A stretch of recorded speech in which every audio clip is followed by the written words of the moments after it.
myself, I haven't had the opportunity to meet Walden like you guys have. Okay, I just had the honor of meeting him when we went to the social forum on migration back in the Philippines a couple months ago. And what was very, very interesting to me during that time was we were talking about domestic workers, how work was being migrating all around the world. And in this country, 10 years ago, I was honored to have been, still am on the bus ride actually. I'm one of the Freedom Riders back in 2003. And with that, we were all of us in this room were domestic workers at one time or another. Correct? Yes. And so with that, without further ado, I'd like to introduce to you Doslan Paris. He is currently a rep here at SEIU 10-1, and he's been a former education and trainer and many, many things, but currently he also serves as the chapter president of APALA, the Asian Pacific American Labor Alliance. So, Dos? Thank you, Norm. Welcome, everyone. This is really a co-sponsor of the APALA, Asian Pacific American Labor Alliance, in the Akbayan, United States. For those who did not know, APALA is a national organization. We have 13 chapters all over mainland and Hawaii. We have a national office in Washington, D.C. to lobby our U.S. Congress in many aspects of immigrant rights, workers' rights, and social justice. Now, APALA was founded in 1992, about 600 union members all over the United States and Hawaii to form an organization in order to have union members who are of Asian descent, whether you are immigrants or born here, have a voice in the House of Labor, the AFL-CIO Congress Industrial Organization. It's really important that we have a voice because there are a lot of union members in the United States, and in most cases, they're just staying back, not even trying to voice out problems within the union and also to be recognized as part of this society. So, that there are three things, and I have to mention it, bear with me, is one of them is to educate the immigrant workers who are new here about workers' rights in this country or in the states of California. We also help unions, local and international unions, to organize the unorganized workers, particularly the growing, immigrant workers in various industries in this country. And also, we also educate the workers and our Asian community about political process in this country to empower our Asian community. And I'm happy that we help a lot of politicians. As a matter of fact, my friend here, Mike Pangilinan, is one of those who helped Rob Bonta get elected in Alameda, right? Yeah. So we have a lot of Asian Americans now stepping up, and I'm gonna announce to you that Luisa Blue was elected newly as the head of SEIU 521 in Santa Clara, Fresno, in that area. So she is the first, Asian American and the big local unions elected. If not for APALA, we probably at the back of the room in the House of Labor. So APALA plays a very vital role in the development and in the leadership of unions in this country. So we are really excited when we heard about Walden coming to the Bay Area, because I know him already in the 80s, because I worked part-time in the ACLU where I know about that. But anyway, APALA is also engaged in international union solidarity. Okay, so we hosted various trade union leaders from Vietnam, from China, mainland China, from Taiwan, from Korea, and of course the Philippines.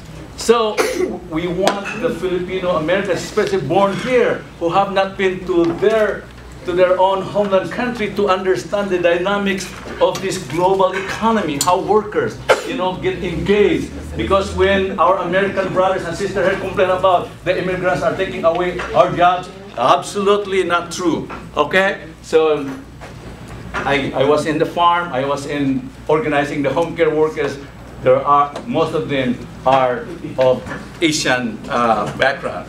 So we took this picture because Walden was speaking at that event, November 30, 2012, in the Philippines, organized by Akbayan. And Akbayan is a formation of different trade unions, as I know, the Federation of Free Workers, you know, the Nuarin, the hotel workers, as well as the, what is the other one? The Palia and some other unions. And so we were involved in that. So we're proud to be co-sponsoring this event.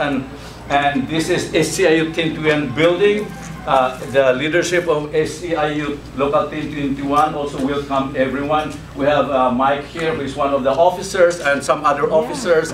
Who else in the officers in the SCIU 1021? All right, the brother here. So we want you to be at home.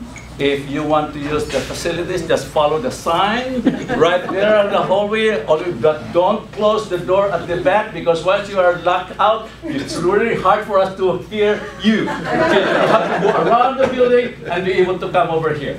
So, thank you. And again, Apala welcome you in this building. And then SCIU Local 1021 will come in this building. And I will turn it over to Norm again and Edwin to introduce our main speaker. Thank you so much. Okay, I'm managing the podium. Okay. Okay, our next, I'd like to introduce Edwin Patang Bakal. Okay. See, this is why I'm going back to the Philippines to practice my Tagalog. I can do crispy pata and sisig. But in any case, he is representing Akabayan, the USA. So, Edwin? Hi, good evening, everybody. Actually, just to clarify, it's Friends of Akbayan. Network, but we are very much excited about Akbayan, and we wanted to really use this forum also to introduce this political party to you. It's a party definitely worthy of our support. If you're Filipinos who care about what's going on in the Philippines, and also if you're workers who care about the poor and the marginalized and protecting and advancing their interests, Akbayan is the political party in the Philippines to watch and to support. And hopefully tonight you'll get more of a sense of what that political party is. It's really very exciting. And Walden also is a very inspiring person. I first met him. He's a member of Akbayan, if you don't know. He's actually the congressman that was, he's part of the Akbayan party that sits in Congress as part of the party list election system there. So he's very busy and very effective in legislating various laws that have made a tremendous impact in the last recently concluded Congress, including passing the reproductive health rights bill, which gives women the power to choose, and which finally allows families to plan, you know, what their future is going to be like. He also recently helped pass at the 11th hour of Congress the Overseas Filipino Overseas Voting Act, which gives more, which empowers more Filipino citizens overseas to be able to vote and have a say in what takes place in the country. So he's a very effective legislator. He'll tell you about all of the bills that they passed in the 16th Congress, bills that matter to us. But aside from that, Walden is also a very dedicated person. He's been an activist all his life, and he's always been Akbayan and the party that Walden represents. It's not about personal ambition. It's about making change and making progressive change in the country. We all know about Philippine politicians, right? A whole number of them are not inspiring. but in the person of Walden and in the person of Akbayan, we have inspiring people. And also not only inspiring people, but effective people who can get things done. I wanted to let you know that there is a senator from Akbayan, a candidate running for senator in the Philippines who's a member of Akbayan. She has a good chance if we only support her. So we're going to ask for your support later on tonight. And her name is Rita Hontiveros, and Walden may probably talk to you a little bit about her. The last thing about Walden is his intellectual capability. Walden is a great, trustworthy analyst. He has written about the effects of corporate globalization and alternatives to that rapacious profit-making system. And so he brings that intellectual rigor, he brings his dedication, he brings his integrity, and he brings his skills at effectively passing legislation to the House of Congress. And that's very exciting for us. So also, Bayan has recently allied with a more progressive regime in the Philippines, the one under President Aquino, which is reform-oriented. So Akbayan has been very skillful in working with that administration under various departments to effect changes in the country. So we are really excited, and we hope you'll be excited as well to hear what Walden has to say and also to support this promising development in the country. Thank you.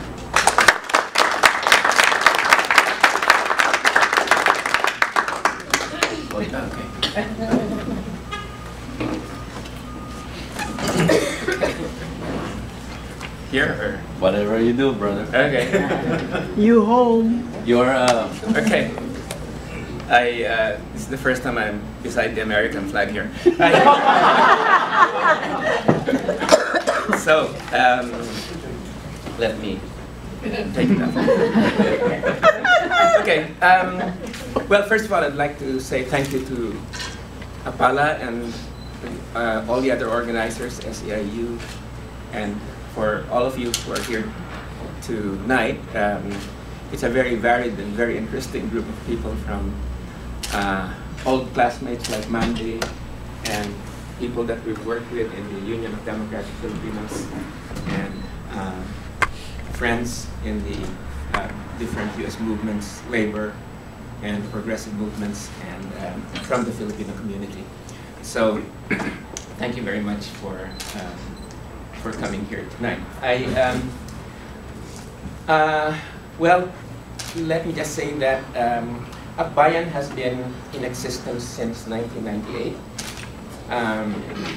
And for the greater part of our existence, until 2010, we were in the opposition. As you know, there was a long reign of Gloria Macapagal-Arroyo, who is now incarcerated. That for about 9 years we had a very corrupt regime in the Philippines that almost paralleled the Marcos administration or Marcos regime. So ever since our party got into Congress in 1998, when we first competed for congressional positions under the party-less system, we had been in opposition. We moved from opposition to becoming part of the administration in 2010. This was after the elections in which our party allied itself with the Liberal Party and with the presidential candidate of the Liberal Party, President Benigno Aquino, Simeon Aquino III. And let me just say that from our experience in the last 3 years,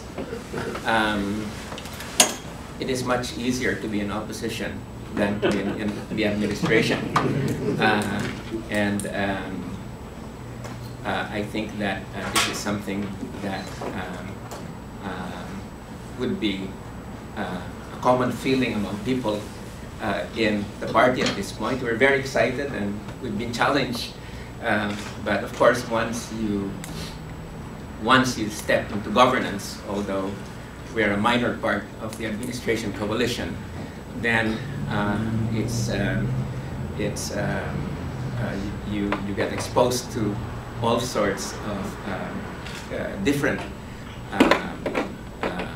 comments, criticisms, as well as support from various sectors of society. So it's very challenging to be part of the administration coalition, and we've never regretted that we're part of it, and we're entering another election in which our party and Risa Hontiveros, our senatorial candidate, is running on the record of the Aquino administration over the last 3 years.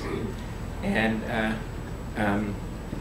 let me just say that what a 3 years this has been. Okay, and the reason I say this, just to give you some context, is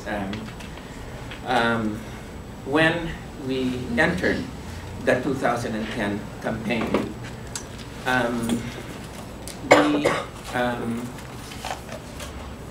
we joined the coalition for President Aquino, who was not initially the candidate of the Liberal Party. The candidate of the Liberal Party going on to the election several months before the elections was Senator Mar Rojas, who, however, what happened was that Cory Aquino passed away, and there was just a great outpouring of sympathy and support that the Liberal Party, to whom President Aquino belonged, urged him to run for the office of president, okay, instead of Mar Rojas, who gave way to him. So this was a very good gesture of solidarity, and of course it was history from there on. He came well ahead of all the other candidates in the presidential election. I think that what is really interesting about Aquino is that he was always seen as an underachiever. Okay, when he was a member of the House or the Senate, you know, he was seen as well. He was just sort of floating, okay, and he was honest with integrity, but not really seen as a leader. Okay, and so there were sort of all these disparaging remarks about him when he first came to office, that well, this is people making all sorts of comments about his work habits and everything, and that yes, he's clean, but maybe that's all you can expect, that he's clean. But 3 years later, he has now achieved the reputation of being one of our most effective presidents, which really makes you wonder sometimes that maybe people do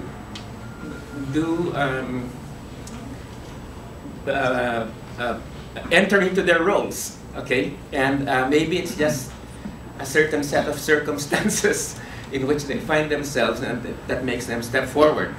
So he is now achieving in the third term, in his third year in office, some of the highest ratings in popularity for a president. Usually, presidents don't maintain the high levels of popularity beyond the first few months. The achievements of the administration are really quite well known. It is something that people talk about, both ordinary people as well as other governments, and including foreign business, which basically has said that this administration has brought about an atmosphere that's very good in terms of business, as they say, and that good governance, as they would put it, has become one of the key facets of this administration. So so I just wanted to say that because all the disparaging remarks in the past about this man who was seen as sort of an underachiever have now been turned on their face, and what we have is not only a clean president, but one of the most effective in our history. In fact, the last, I would say, the last few decades. And without being a typical Filipino politician, he's a guy who tends to come across understating himself. His speeches are not the kind of flowery, bombastic speeches that one would expect from Filipino politicians or from American politicians too. And he comes right to the point. If he doesn't like an idea, he immediately says he doesn't like it. He's quite frank about why he takes certain positions, and he doesn't care who gets offended as long as they know why he's holding on to something. And this one measure of the guy is just recently in the fight for the reproductive health bill. Basically, he took on the Catholic Church hierarchy, and he said the reason I'm for the reproductive health bill is because of my personal experiences where I see and meet Filipinos poor families, and I see that they really have no choice because they don't have access to contraceptives. And they want to plan their families, but they can't. And more than what the hierarchy says, I go by my gut feelings about what Filipinos need. So the church, of course, there were even attempts to try to excommunicate him. But basically, this is a stand that was taken by a president that's never been, no other president has had the guts to do before. Which is essentially speaking, although he wouldn't put it this way, he faced down the Catholic Church hierarchy and he won. Okay, and because of that, we really have a very new mood in the country around the whole issue of the possibility of sustained development, as well as a new era for women because of the institutionalization, now legalization of family planning, which many of our other countries around the area, whether it's Vietnam or Thailand, Indonesia, family planning was very central to why their economies took off, and it's only now that the Philippines is following suit in this issue. So there was a joke going around that the reason that the Pope resigned was the Philippines passed the reproductive health bill. He saw the handwriting on the wall and he said, "Yeah, go." That was just a joke. I mean, that's not even, So in any event, so when we took this position of aligning with the campaign, it was because of two things. One was he was very serious, we saw, about the whole issue of eliminating corruption. And whether we like it or not, there are all sorts of theories, thinking about corruption. But one thing is very clear. It is something that bothers extremely the population all across the line. All social classes in the Philippines really get pissed off with corruption. And it has to be a centerpiece of the agenda. We cannot just talk about structural reform, land reform. We cannot just talk about different kinds of transformation. You've had to make tackling corruption a centerpiece in order to be able to win the trust of people. And Aquino basically, we felt, was one of the few politicians who was really putting this as the centerpiece of the agenda. And so this was one of the reasons that we went in support. The second was he was serious about tackling the issue of poverty in the country. And so, prior to the campaign, there had been all sorts of discussion about how to deal with poverty. And there were all sorts of different ideas proposed. And it was only when the administration began to move into its first year that the approach to the whole question of poverty became quite clear. Now, we were quite aware that this was a coalition that we were entering that had different groups within it. We did not see eye to eye with some of these groups on some other issues, like, for instance, on the issue of the strategy for economic development, the foreign debt issue. If we had our way, we would just repudiate our foreign debt because it's such a drag on development, and a number of other issues that we didn't see eye to eye with a number of people in this coalition. But the two things why we went into this coalition was because we shared these two programs around poverty and around good governance. Well, on the anti-corruption struggle, I think it's been quite historic. I think the aim of the president, which we thoroughly supported, was we have to make the people who had committed tremendous acts of corruption accountable, and we had to put them to jail. Okay, otherwise people are not going to trust us. Okay, and so the first 2 years of the administration was this major campaign to bring Gloria Macapagal-Arroyo to jail. And this was, of course, when she left office, she made sure that she would place people in positions of power, including the Chief Justice of the Supreme Court, that would act as a rear guard to protect her from prosecution. We were very much part of this process, and to the point that we were attacked in the press as being the attack dogs of the Aquino administration. Well, you know what, it wasn't like we were commanded by the president. It was really our agenda to make sure that the Arroyo administration was brought into account. And I remember my first privilege speech in the House in August was that,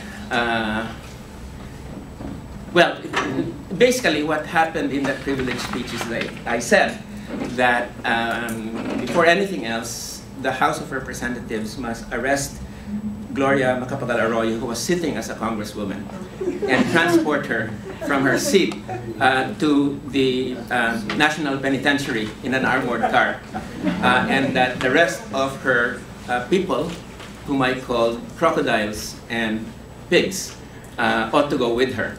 And so what happened, of course, was this was our party's opening salvo in the campaign. And I was brought to the Ethics Committee of Congress because of this, because I was supposed to have engaged in unparliamentary language, which is a mortal sin in the House of Representatives. We're supposed to be civilized, unlike in the Senate, where they can curse one another. And that's, I've never understood why we have these two different cultures in our two houses. In the Senate, people are cursing one another, using the worst kind of insults against each other. But in the House, you have this super civilized kind of discourse that even when you're attacking your enemy, you're doing it in such gentle terms. And I broke that rule, which is why I was brought to the Ethics Committee. And the Congress has already ended, and the only case still before the Ethics Committee is my case around unparliamentary language. So I only raised that because of what I'm saying as our role in supporting the president's anti-corruption campaign. We poured in a lot of our efforts to making sure that the former ombudsman, Mercedes Gutierrez, was impeached by Congress. And then from there, we then moved and were able to get and expose the hidden bank accounts of the Chief Justice Renato Corona. And this was one of the items that led to his impeachment by the successful impeachment and conviction in last year in 2012. And with that, with Gutierrez out of the way and replaced by a former Supreme Court Justice whose integrity is beyond question, and with Corona then replaced also by an Aquino appointee who is also a very good legal person and of great integrity, the way is open to successful prosecution of the top levels of the Arroyo administration. But then, of course, this is just the start, because once you get people at the top, it's even more difficult, I think, than to go to the middle levels and then to the lower levels because of the institutionalization of corruption at all levels. But then you have to start at the top, because you can't go after the middle and lower levels and be credible unless you go after the people at the top. So this is sort of the the push or the strategy of the administration. The other thing, of course, is you've got to be an example. And this administration is very unique because there has been no, despite 3 years in office, there has been no scandal or corruption or instance of corruption that has been associated with it. So there is, the president has been quite strong about this idea that people associated with his administration should be exemplars of public integrity. And so we're going into the 2013 elections with no one, even among the opposition, wanting to say that they're in opposition to the administration because of the popularity garnered on the anti-corruption front. The other source of popularity of the administration has been the anti-poverty program. And here, the mechanism was the conditional cash transfer program. Now, what is the conditional cash transfer program? The CCT, basically, a poor family gets 1,500 pesos, something of the order of $30, $32, $33 every month, if they keep their children in school and if they subject their children to periodic checkups. Okay, so the whole idea behind the CCT is that you've got to break the intergenerational cycle of poverty, and you start in childhood, and the CCT has been tried initially in Latin America. It was very successful in Brazil and in Mexico. In fact, Lula's government in Brazil basically achieved a great deal of popularity because of the conditional transfer program, the Bolsa de Familia. And now the conditional cash transfer program has been taken up in 23 other countries. Okay? In the Philippines, the plan is to bring people, about 4.2 million families, which will be about 20 to 25 million Filipinos, 25% of the population, into the CCT program, for a couple of years before they're graduated from it. And this has been the principal anti-poverty thrust of the government. Now, when it was first launched, it was of course very controversial. For one, coming from the left, well, Akbayan is the left. I don't know what is left of Akbayan. Let's just call it that. Whatever. Anyway, it was said that, oh wow, this is the World Bank, because the World Bank has taken up the conditional cash transfer program, and why are you guys supporting the World Bank program? And in the past, you've been so critical of the bank, and now here is a mechanism that that you're supporting. And basically, I think that not everything that comes from the World Bank is bad. I've been a strong critic of the bank, but then there are some items, some programs, that are worth looking at and seem to work, and the CCT is certainly one of them, because it's been proven in a number of countries. So,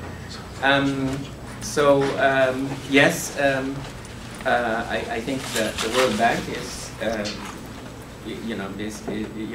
performs very badly on many fronts, but at least on this question of the conditional cash transfer, it does seem to be supporting a correct program.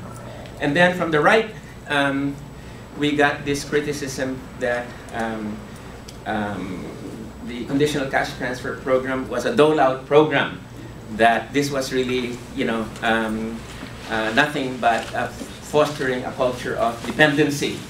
And they would often cite this idea that, oh, in order to help the poor, you should do like the gospel says. Instead of giving them fish, you should give them a fishing rod. Okay, so that criticism was there. So on the first year of the program, there was huge debates on this, and again, our party took on a strong role in terms of really pushing in the press, for the program. It's no longer an issue. I mean, I think the key thing is that it's being seen to work. The initial studies have shown that it's working in terms of being able to break this poverty cycle. And the other thing, of course, is that it's very hard for Filipino politicians to say that they're against a conditional cash transfer program for the poor. I think they began to realize that, oh my God, we're slitting our own throats if we're saying that we're against this program for the poor.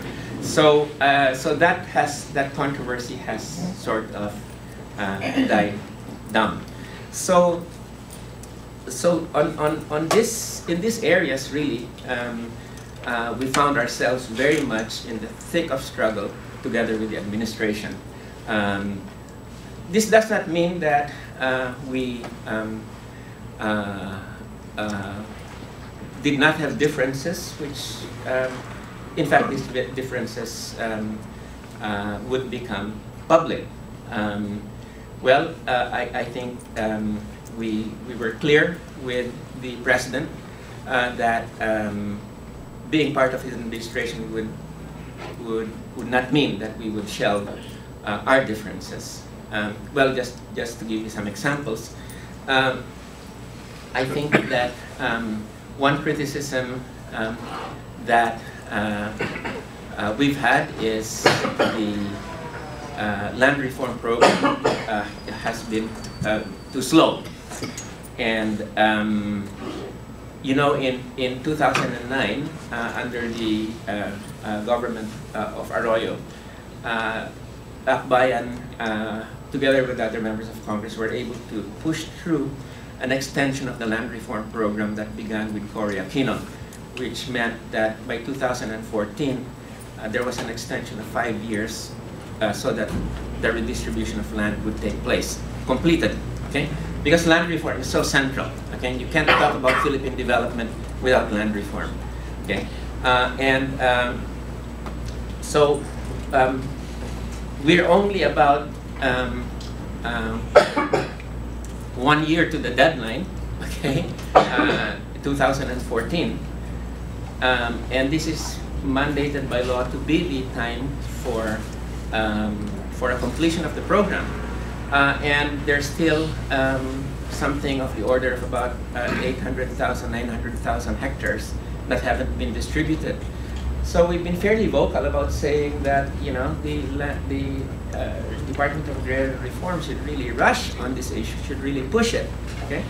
Because there's a lot to be complied with, and that the President himself should take a more active role in pushing land reform for its completion.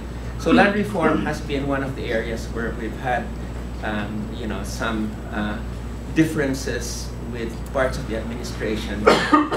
Not so much that the administration is not committed to land reform or the President is not committed to land reform, because he is. It's more like it really has to be speeded up. Because as we all know, the reason it slowed down is because of landlord opposition at the, down in the rural areas. So we're really talking about unless you have a massive push from the center, landlord opposition, and they use all sorts of laws, you know, to be able to try to stop the process. Unless you have a big push like the President did when the reproductive health bill came up, we're not going to meet the deadline of redistribution by 2014. Another area has been the development policy. What we've been saying all along to the President and the others is that, look, the anti-poverty program, conditional cash transfer, is a containment process, containment program. It prevents poverty from getting worse. It's not really the kind of development program that you need to be able to get the Philippines moving and having sustained and sustainable growth. What you need there is a real macroeconomic strategy. What that means is you have to decide which sector of the economy you're going to be the leading sector, how it will relate to other parts of the economy, and then the investments that will be needed for that. And you cannot just say, like the World Bank says, that we have to have inclusive growth because everybody's for inclusive growth, right? I mean, that's the new part, that's the new mantra, inclusive growth, in which all sectors of the population enjoy growth, but that's a mantra, that's not a strategy. Everybody's for inclusive growth. Once you begin to talk about strategy for growth, you're into making decisions about resources, about leading sectors, about scarce resources for development. Where are you going to pour this into? Our party's position is that agriculture, where most Filipinos are the leading sector, should be the leading sector. And the industry, we should have an industrial policy to be able to reverse the deindustrialization that has taken place. Because just like many other countries in the world, our agriculture and industry has been devastated by structural adjustment, neoliberalism, and the whole market fetish that the University of Chicago has visited on the world, and which was bought by our technocrats. Everybody now knows that this has failed. But the key thing is getting people, including the administration, to provide an alternative to move forward that's opposed to what happened in the past. It's really terrible what has happened to the Philippines. It's a microcosm of what has happened to us in the third world. They've destroyed our industries, they've destroyed our manufacturing, they've destroyed our agriculture, and this is the main reason why we have such an export of labor taking place from the country. And it's because the World Bank and the IMF and the University of Chicago and all these very powerful institutions, together with technocrats in the Philippines, bought a strategy which was a very self-destructive strategy. So this is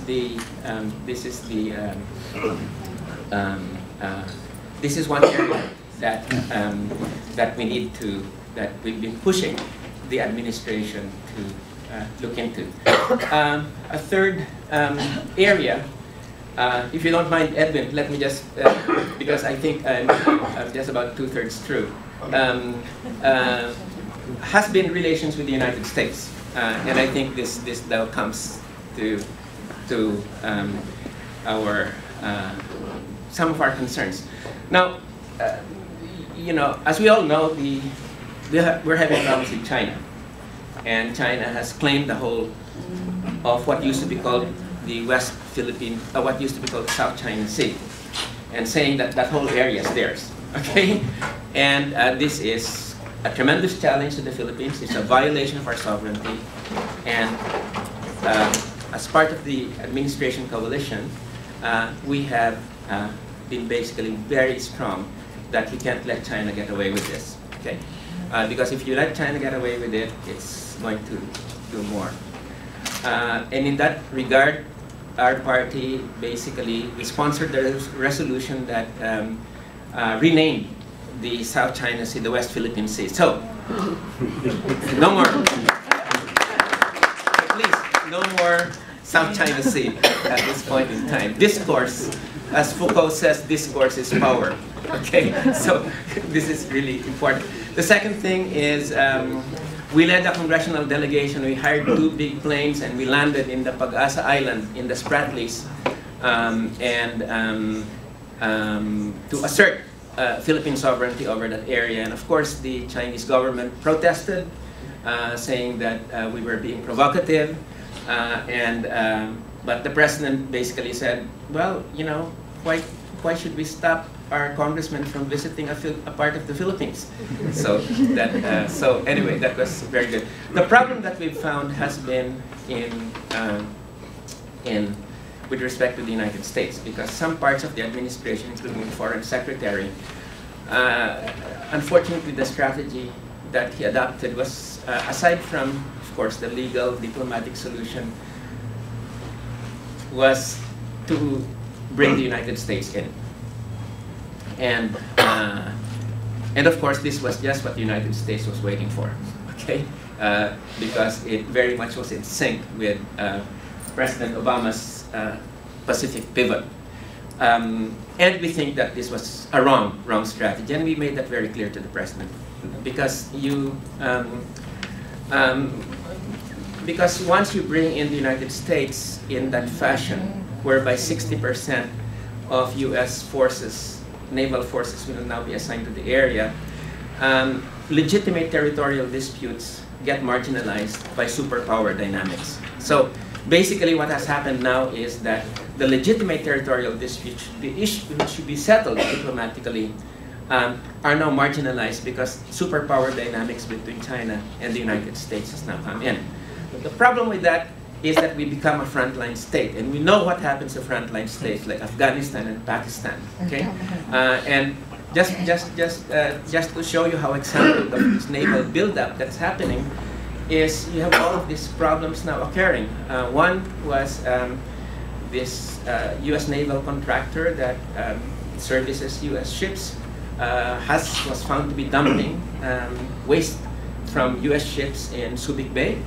And another one was there was predator drone that was landed in the sea near Masbate. Clearly, it was being used for intelligence purposes. The U.S. Embassy said that it had floated from Guam into the Philippines. The third is we have this U.S. minesweeper that wandered into one of our precious coral reserves, the USS Guardian, and it destroyed several major parts of the coral reserve. They said that they floated, their navigation system wasn't working. We don't know. Some people say that they thought that maybe they could take it's such a beautiful area, they might go swimming since it's quite shallow, and there they got stuck. But in any event, our point is that more and more of these incidents would happen because the Philippines is basically right off the mainland Asia. So for these reasons, we felt that this is something that we really need to win the administration from. And I remember, so our differences are very clear here. During the January 2, we have this diplomatic reception in Malacanang and the presidential palace, and the president, when he spotted me, he came and says, "Hey, cool lang, cool lang." It was like he was saying, let's be cool on this China-U.S. front. He meant it as a joke, but also meant it, I think it was more than a joke. And I said, yes, we'll be cool, okay. But in any event, I think there is this fight for the mind of the president about how you deal with this very sensitive issue of the area of the West Philippine Sea. Let me just end by saying that the major battle of the last 3 years, which was the Reproductive Health Bill, Reproductive Health and Responsible Parenthood Bill. This was the battle of the century. It's the most significant piece of legislation in the Philippines over the last 30 years. The church had been able to prevent the bill for the last 14 years, except for this year, from coming to the floor of the House. And when it came to the floor of the House, the church hierarchy threw everything, intimidating officials and everything, in order to stop the bill. Now, the Reproductive Health Bill is something that was very close to the hearts of Bayan because this was one of the first bills that we filed back in 1998. And so at every step of the way, we had to take a leading role in the debates, in the mass propaganda, in the mass campaigns. This was one demonstration, big demonstrations by the church, big demonstrations by our side. The last few days of the Reproductive Health Bill discussion, hundreds of people supporting the church's position would show up in red in the stands. Hundreds of people supporting our position would show up in purple in the stands, so it was purple versus red. And the bishops would come looking there, and it all came down to the critical vote on second reading, in which our side won by about 9 votes, so it was close. But when it finally came to the third reading, the other side saw it was futile to resist, and we won by about 50 votes. So it was very dramatic, and I think if you folks saw the movie Lincoln, that was a sense, in which you're fighting for every vote, and you're calling your colleagues, make sure that they show up, because a lot of them were worried that if they showed up and they voted no, they would be targeted by the church. So even just getting them to attend was very important, and without the president coming in and saying he was for the RH bill, it would have been much more difficult. So strategically speaking, he really put his political capital on the line on the RH bill, and I think that really was what saw it through. But this was very important because as a debate, this was the central debate in the Philippines, and it was not about corruption, it was not about personalities, this was values that were on the line. People basically were debating where the Philippines should go. Should we stick to the past and have the church continue to exert such a negative role, at least in many instances, or do we go to the future? And the future won out. And beyond reproductive rights for women, beyond sustainable population management, this is a very strong step forward in the secularization of the Philippines, so that we finally have real church and state separation. What I'd like to end with is the fact that for our party, this has been, this season, the 15th Congress has been the most productive in terms of our priority legislation. And we got no less than 6 major bills passed. Well, there was the reproductive health bill that we've talked about. There was the Marcos Compensation Act that will be funded by 10 billion pesos that the Swiss government was able to get seized in Switzerland and turned over to the Philippine government. 12,000 Marcos victims will be, in fact, receive reparations, or their families if they're dead. So this was something that we filed way back in 1998. We finally got it this time around. We also have the anti-disappearance bill, because one of the big problems in the Philippines has been that the military has just gone around, and when dissenters, it has captured dissenters, put them into secret detention centers, or done away with them. We finally have a bill that specifically criminalizes disappearances. We fought for this bill very hard. The only flaw in this bill is that it does not include among the, it just includes state agencies, whereas in fact we should also have non-state actors, because some non-state actors have also been kidnapping and making people disappear. They should also be subject to criminal prosecution under this bill. Unfortunately, we were not successful in getting that.